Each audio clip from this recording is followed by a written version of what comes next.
Cool. Alright. So, the last video I recorded yesterday morning after a, how'd you put it, less intense emotional state, I guess you could say, in regards to gratitude and love and all that stuff, was interrupted throughout the span of it by, well, a fan. So I readjusted its position to be over there, so my hair can frolic from the back.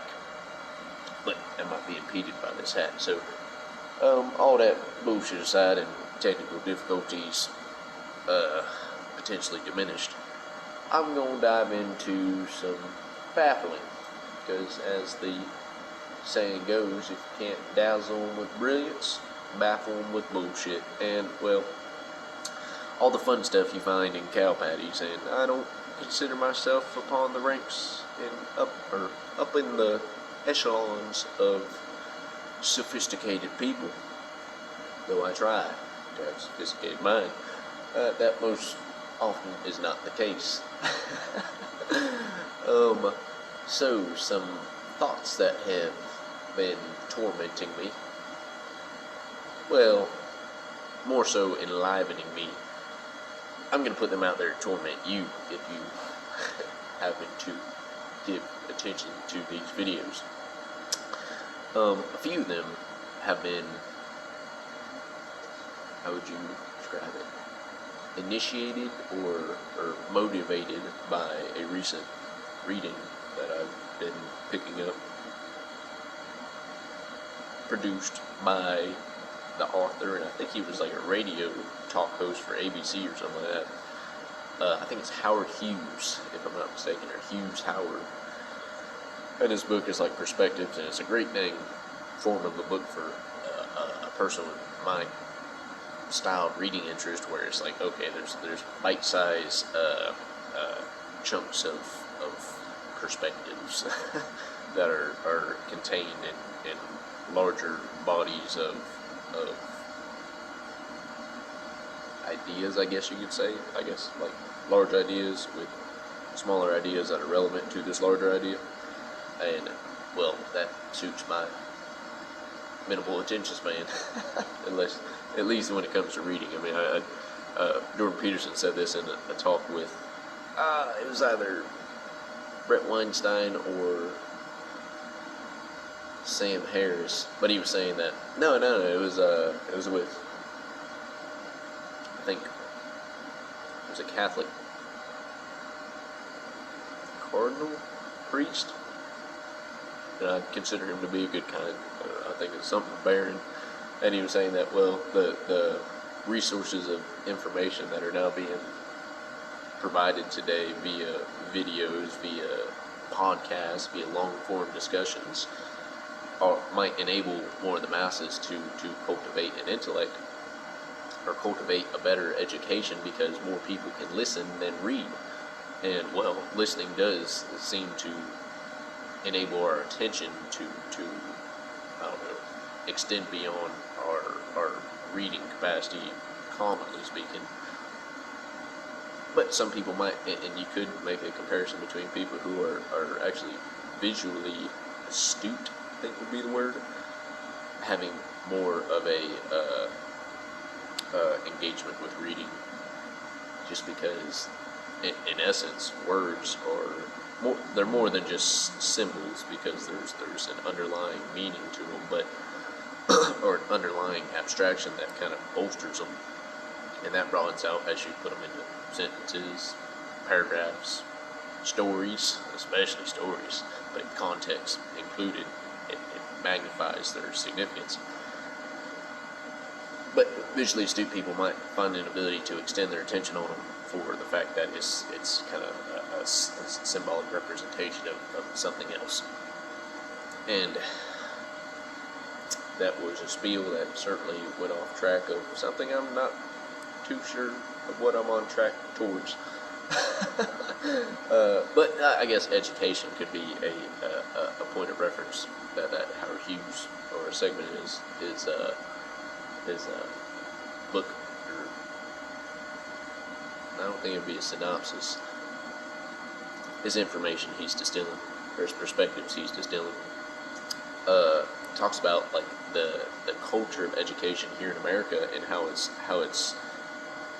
shifted, I suppose, or how it's cultivated alongside the rise of our nation.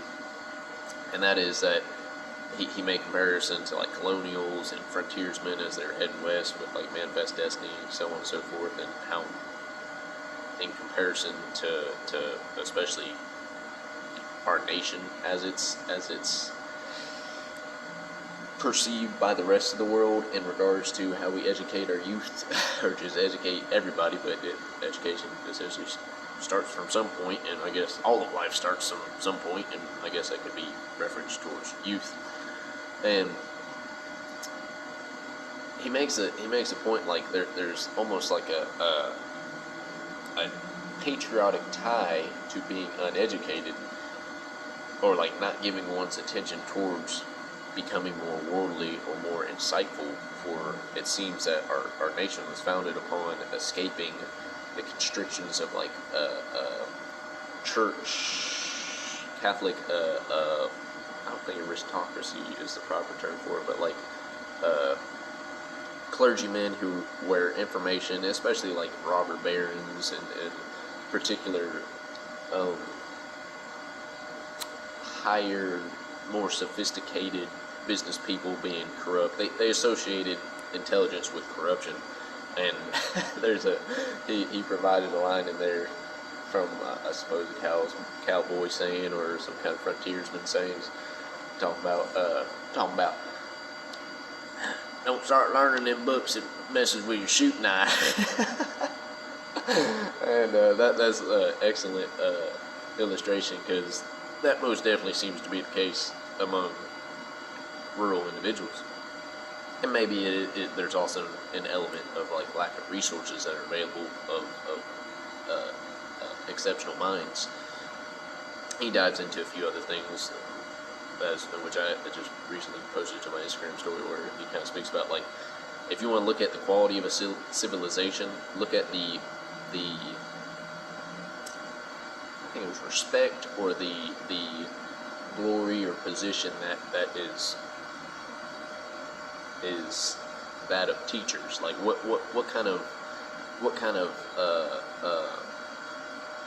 interpretation do people glean from or see when they think of a person who holds a teacher, a role of a teacher? Do they see it as somebody that's just kind of like, well, they couldn't become a doctor? Or do they see it as like, oh, this person has a very critical role in the cultivation of our community? And I think that's a phenomenal acknowledgement right there, because education, he points this out, and I feel this is very much tied to this recent spiritual experience, as I've termed it, that I've had, where it seems that all these I don't know, maybe rabbit trails of engagement that I've found myself a part in, and so many other significant figures have found themselves a part in, don't matter if you don't continue in that for the rest of your life. Like if you go, he laid out an example, like if you go get a PhD in a certain topic and you find yourself being involved in a different, whole other niche or different industry for the rest of your life, that wasn't a wasted bit of time. That time was a cultivation of your capacity to think critically, to have an anchoring point to make new learnings